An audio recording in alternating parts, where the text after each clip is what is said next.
un grand PDG de la région qu'on adore, qu'on aime beaucoup. On aime ça, pour les choses, faire les choses en grande, parce qu'il le fait en grand. Hein. Un petit rêve qui est devenu concrètement une entreprise solide qui fait rayonner Charlevoix et qui permet de goûter la région à travers de belles idées un peu folles. On a Frédéric Tremblay qui est avec nous de la microbrasserie de Charlevoix. Frédéric, bienvenue au 205 Magazine. C'est un plaisir de te recevoir. Bonjour à vous deux. Tu me passes en grand le matin, toi, là? Yes, on passe ça fort. Écoute, on booste l'ego. Oui, on booste l'ego. Puis, en fait, en parlant, en faisant mon introduction, j'avais en tête également tout le graphisme associé à votre image de marque qui est fait par M. Paul Turgeon. Merci Camille, un gars de Montréal qu'on a déjà été visiter. On le salue parce que ça prend beaucoup de place. Et j'imagine qu'au départ, il y a quelques années de ça, on commence avec une drôle de question, mais parce qu'on y va avec le feeling, mais dans l'univers des images de marque de microbrasserie, c'était particulier, j'imagine, cette proposition-là. Et aujourd'hui, à travers tout ce qu'on a comme proposition, parce qu'on le sait maintenant, les canettes essayent de se démarquer sur les tablettes, on dirait que votre image de marque continue de se démarquer et d'avoir son unicité et sa personnalité à travers l'offre. Tu sais, au début tu sais, nous autres, on va faire 27 ans cette année. Hein, fait que je te dirais que le milieu de la bière, le paysage brassicole a beaucoup changé depuis 27 ans presque. Ouais. Puis au départ, on n'était même pas 20 microbrasseries quand on a commencé notre aventure à Baie-Saint-Paul. Puis... tu sais, on avait deux gammes de produits, la Dominus Vobiscum, qui est un genre de bière de style belge, puis les Vaches Folles, qui est plus style anglaise. Puis on avait vraiment fait deux images là, très, très différentes, parce que ça faisait en sorte qu'on avait comme l'impression qu'on était deux microbrasseries différentes. Okay. Et à ce moment-là, ça nous servait, parce que c'était deux clientèles, tu sais, c'était plus les jeunes pour la Vache Folle, plus les personnes 35-55 pour la Dominus. Fait que ça, c'était bien correct. Mais là, plus il y a eu la multiplication des brasseries, puis on s'est rendu jusqu'à 350, mais plus il y a eu de produits sur les tablettes, moins ça nous servait d'être perçus comme deux brasseries différentes, parce que là, on voulait que notre marque, que ce soit nos marques qui travaillent pour la notoriété de l'entreprise Microbrasserie Charlevoix. Alors, c'est pour ça qu'on a dû faire un gros virage. Puis quand tu fais un virage comme on a fait, puis tu es connu depuis une dizaine d'années, presque, ça faisait même 15 ans au-dessus là, qu'on roulait avec nos images, ça prend un électrochoc. Et puis l'électrochoc, nous autres, dans nos écrans d'ordinateur, quand on a fait un appel aux graphistes et aux illustrateurs en leur disant « Présentez-nous un projet qui pourrait faire en sorte de réillustrer Microbrasserie Charlevoix », l'électrochoc, ça a été Paul Turgeon. Ben, je m'en allais dire, lui, il est branché en continuel sur l'électro, tu sais, Paul. Donc, c'est sûr que ce virage-là de l'image, il était assez drastique. Il était déstabilisant même pour certains de nos clients, pour même notre équipe aussi, parce qu'on avait nos images qui étaient un petit peu plus traditionnelles. On avait des toiles de Denis Reed qui illustraient les Dominus Vobiscum, qui étaient des images de la région. Mais bon, c'est sûr que quand tu es rendu que tu as à peu près 600-700 produits sur les tablettes, il fallait que ça se démarque. Puis en même temps, on voulait que les gens soient capables de reconnaître notre gamme puis de dire... Ça, c'est la microbrasserie Charlevoix. Et ça se poursuit aujourd'hui avec ces images-là qui sont de plus en plus appréciées. Les gens, à chaque fois qu'on sort un nouveau produit, ils sont « Wow, votre dernière est hot en tabarouette! » On a hâte de voir. On voit d'ailleurs à l'écran la sans-alcool, là, la zéro dans l'une avec l'image de marque qui est magnifique. C'est vraiment magnifique. Il y a un truc ludique à travers ça, éclaté. Tu mentionnais... Est-ce que je me trompe, Frédéric, si c'est 24 bières qui sont sur le marché en ce moment? Ouf, écoute, je pourrais pas te dire sur le marché en ce moment parce qu'on a des rotations. Il y a des saisonnières, il y en a qui... Mais vous avez 24 créations d'inscrites sur votre site Internet. Là, si je les compte une par une dans les produits, il y en a 24. Puis là, ma question, c'est on est à 27 ans. Est-ce qu'on va se dépêcher de sortir le nombre de bières pour qu'à la célébration du 30e, il y aura également 30 bières possibles? Je pense qu'on en a déjà produit plus que ça, là, mais il faudrait ressortir. Tu sais, là, il y a plein de monde qui nous demande quand est-ce qu'on va remettre le 8e jour, parce que le 8e jour, ça fait quand même presque un an qu'on n'a pas fait. Tu sais, c'est ça aussi. Puis on a des enjeux de production. Tu sais, il faut être capable de produire ces bières-là puis de les garder. C'est pour ça qu'il y a certaines qui sont, je te dirais, plus saisonnières. Là. La double, on en fait toujours à l'approche de l'hiver parce qu'on sait que c'est un produit qui va bien sortir, puis on continue quand même d'en avoir en approvisionnement pendant l'été, mais disons qu'on en produit beaucoup moins. Là, c'est la blanche, la Sour French Kiss, qui est notre bière aux fruits.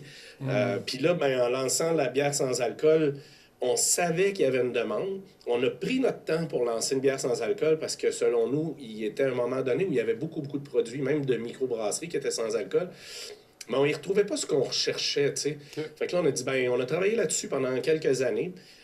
Certaines personnes se souviendront que même pas pour l'hiver 2025, mais l'hiver 2024, notre bière sans alcool était disponible au Mont-Grand-Fond, parce qu'on avait commencé à faire des tests en fût au Mont-Grand-Fond. Donc, c'est pour vous dire qu'on a travaillé quand même longtemps avant de la lancer. Elle a été lancée il y a à peine un mois, et c'est parti en fou. Fait que là, on se dit, bon, ben ça nous fait un autre produit qu'il va falloir insérer dans notre horaire de production. Puis une des particularités, puis je tiens à le préciser aux gens, parce que pas tout le monde est conscient de ça, mais il y a beaucoup, beaucoup de bières sans alcool québécoises qui sont brassées en Ontario. Il y a une brasserie en Ontario qui se spécialise dans les bières sans alcool. Et souvent, quand vous allez voir une bière sans alcool d'une brasserie que vous adorez au Québec, regardez en arrière, souvent ça vient de l'Ontario. Nous, on tenait absolument à ce qu'elle soit brassée à Baie-Saint-Paul, dans le Charlevoix. Donc, c'est encore une chose qui a augmenté un peu à la difficulté puis le défi d'aller faire ce produit-là chez nous parce que, tu sais, on n'avait pas d'expertise là-dedans. Puis, honnêtement, la bière sans alcool, c'est autre chose. C'est pas une bière... Ça se produit pas de la même manière. Les enjeux sont différents. Techniquement, il y a beaucoup, beaucoup de défis. Mais on est très fiers de l'avoir puis de brasser ici. On l'aime beaucoup. En tout cas, on inclut... Ben, on l'a dégusté en Bon, ondes. oui, on l'a dégusté en On l'a direct. dégusté C'était à 10 h le matin. Hein. 10 heures le matin, Frédéric, il y a 2 semaines. Je l'ai écouté.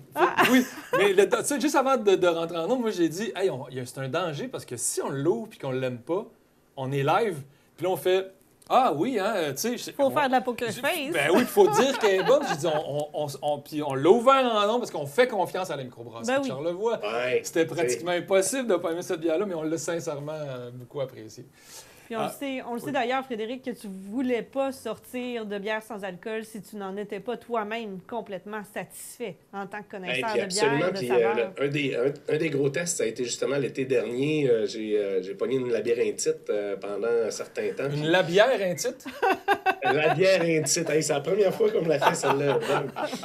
Donc, j'ai pas pu boire d'alcool pendant quelques semaines. Puis, on avait produit, mais juste en canette en aluminium, avec aucune étiquette dessus. Puis, on est parti en camping, puis j'avais apporté 2,24 de cette bière-là sans alcool. Puis là, tout le monde sur le camping me voyait boire ma bière, tu sais. Fait que, tu sais, un buveur de flacatoune comme moi, là, qui passe d'une bière de 7% à une bière de 0,2%, ben, il fallait qu'elle soit bonne. Puis moi, je passais à travers les 2,24. Fait que j'ai dit, je pense qu'en tout cas, ça, c'est un bon signe là, pour quelqu'un qui prend de la flacatoune. Parce qu'on se comprend, vous l'avez bu, c'est une bière qui est tout en douceur, tout en finesse.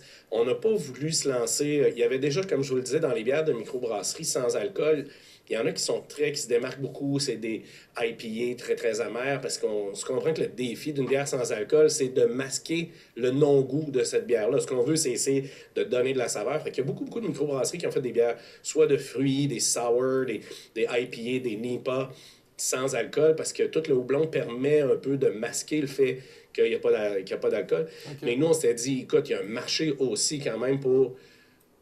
Excusez, là, une petite Corona, là, une petite bière douce qui goûte, tu sais, qui est juste facile à boire l'été quand il fait chaud. Fait que c'était... Puis, tu sais, moins il y a de saveur, moins il y a d'artifice dans une bière, plus c'est difficile d'être stable puis d'avoir un produit. Le moindre petit défaut va apparaître. Alors, c'était ça notre enjeu. Puis moi, ben, je la buvais en l'appréciant, cette bière-là. Fait qu'on a dit, bon, ben là, c'est le temps, là, on va la mettre en marché, là, je pense qu'elle est prête. Puis là, il y a le défi du nom, l'image et tout ça. Fait que, tu sais, il y a plein de choses là, qui entrent en ligne de compte. Qu'est-ce qu'on va donner comme nom? On veut garder une image qui ressemble à ce qu'on a. Avec Paul, c'est relativement simple. Mais en même temps, on veut que les gens comprennent que c'est une bière qui est sans alcool. Puis quand on compare sur les tablettes, habituellement, les bières sans alcool, ils ont des images qui sont très sobres, tu sais, ça a vraiment l'air sans alcool. Fait que nous, on voulait quand même, tu sais, c'est un défi aussi de dire on veut avoir un produit qui nous ressemble, que l'image ressemble à la microbrasserie Charlevoix, mais les gens vont allumer, fait que tu sais, zéro dans l'une, puis tu sais, c'est là qu'est venue toute la démarche intellectuelle autour de ça. Il y a un concept à développer peut-être, on verra la suite, là, si vous gardez cette ligne-là ou pas. On a déjà vu certaines de tes folies sur les médias sociaux. Oui. Ben, je sais pas. Moi, je pense qu'il y a un amateur qui rêve d'avoir plein de bières sans alcool, de toutes les couleurs. couleurs. en de plein toutes là, je m'en allais. On attend, en tout cas, on encore, inclus celui qui parle, on attend impatiemment la rousse, la noire et la IPA. Écoute, Je vais pas vous dévoiler de secret, mais c'est sûr qu'on travaille sur d'autres choses, ça sera pas la seule. puis je le sais que, merci, parce que je le sais que tu le dis pas, puis personne n'en parle au niveau de la microbrasserie, mais je sais que c'est pour moi un peu que, tu sais, parce que quand quelqu'un t'achale autant et fait du toc autant sur un sujet, tu dis, OK, on va y en faire une sans alcool. Je pensais à toi, là, c'est toi qui as toujours été dans mon arrière-pensée en créant cette bière-là. Vous m'avez pleinement satisfait. La C'était- motivation. La motivation. On discutait avant l'entrevue, Frédéric, de la complexité de la mise en marché, mais aussi de l'exportation de votre produit. Je sais qu'on peut vous retrouver, je crois, à quelques points de distribution au Québec. Et là, tu m'expliqueras un peu comment au Québec on peut vous retrouver. Mais en Ontario, c'est-tu un marché qui est ouvert? Aux États-Unis, c'est-tu facile? Comment ça fonctionne? Et jusqu'où, toi, tu peux essayer de dire jusqu'où je peux aller vendre mon produit? Comment ça fonctionne? Ben, tout d'abord, on a déjà été aux États-Unis, on a déjà été en Ontario, en Alberta, Manitoba. OK. Puis on a déjà, parce qu'à un certain moment donné, on s'est rendu compte qu'il y avait quand même un enjeu de stabilité du produit, de rotation, de suivi des stocks. Parce que, tu sais, la Ouais. bière, on veut qu'elle soit toujours la plus fraîche possible, qu'elle soit à son optimum. Et puis, il y a certains endroits où c'était facile. On avait des bonnes relations avec notre distributeur, entre autres en Alberta, où est-ce que là, on savait que notre bière était en de bonnes mains. Mike, qui s'appelle, il s'occupait vraiment, vraiment très, très bien de nos produits. Après ça, ben, l'Ontario, on passait par la LCBO. Donc ça, c'est un autre défi. C'est comme la SAQ là, de l'Ontario. Exact. Toutes sortes de défis logistiques avec la société d'État. C'est toujours comme ça. Ils ont des listings. Ça reste un certain temps. Après ça, ils passent à une autre saison. Fait que les produits qui sont encore là, ben là, ils vont carrément les détruire puis ils vont facturer. Fait que, tu sais, OK. il y a plein de défis qui sont... Donc, à un certain moment donné, puis aux États-Unis, j'embarque même pas là-dedans, ça avait aucun bon sens. C'était juste pour... au début, on se disait, il y a tellement de monde aux États-Unis que tu sais, si on vend juste à 1%, on va devenir riche, tu sais, puis on va en vendre non-stop.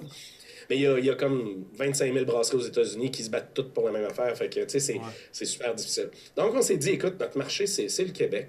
Puis c'est là qu'on va surtout travailler. Puis ben, maintenant, vous les retrouvez partout. Là. On est listé dans les grandes chaînes, partout à travers le Québec. Donc, il n'y a aucun problème à trouver nos produits. On est listé, c'est ça, je ne veux pas nommer d'épicerie par d'autres, là, mais vous les connaissez, Métro, IGA et tout ce qu'on a là, Maxi, Super C ici à Baie-Saint-Paul. On est dans toutes ces épiceries-là. Vous pouvez retrouver nos produits partout, puis dans les épiceries spécialisées aussi. Il y a un très bon resto à Baie-Saint-Paul. On se demandait, on peut retrouver vos produits au Saint-Paul aussi, j'imagine? On se demandait. Ouais, ils sont durs, eux autres. Ils sont très difficiles. On se demandait. Il en manque tout le temps, il y a trop de monde. Mais ça va bien Saint-Paul. On est content également de cette division-là là, avec la microbrasserie du restaurant.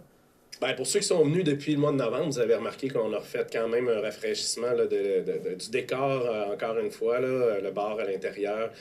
Fait que ça a été encore 3 semaines de rénovation. Là, au mois de novembre, on avait fermé le resto, là, puis ça a été assez intense. Présentement, on est en train de refaire encore des rénovations sur la terrasse. Fait que vous allez voir encore des améliorations sur la terrasse. Ça va super bien, le Saint-Pub. On a une très, très belle clientèle. Écoute, je remarque que cette année, là, on n'a presque pas eu de creux. Là. Peut-être 2 semaines après les semaines de relâche, après la fin de la saison de ski.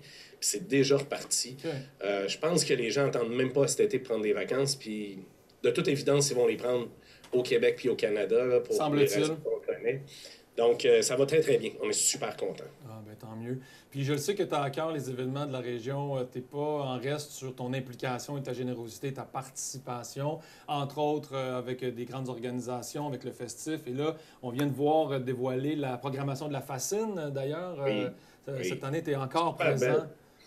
Super belle programmation, on est tellement contents. Tu sais, c'est le fun, hein? Caro et moi, on a comme décidé qu'on aimait beaucoup l'art de la scène, puis on s'investit beaucoup là-dedans. Fait qu'il y a le Festival pour un instant à Capalais où on va être partenaire. On était là pour le lancement, super belle programmation. On avait très hâte de dévoiler.